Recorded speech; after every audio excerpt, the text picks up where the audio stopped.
mo ay? Ano ang pangarap mo sa iyong buhay paglaki at bakit?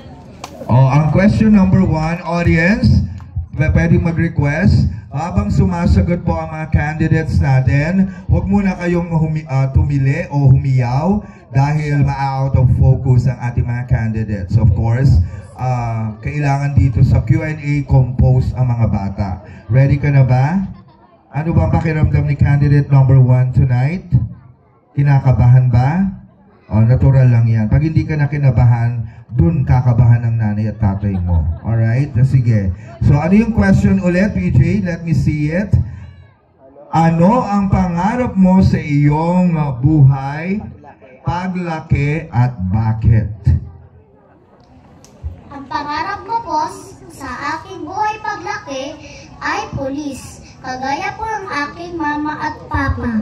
Para po, mahuli ko po ang mga masasamang kriminal. Para po, ligtas po tayo paglalabas ng bahay. And I thank you! Wow! Ang galing. Nako, pulis pala ang nanay nito.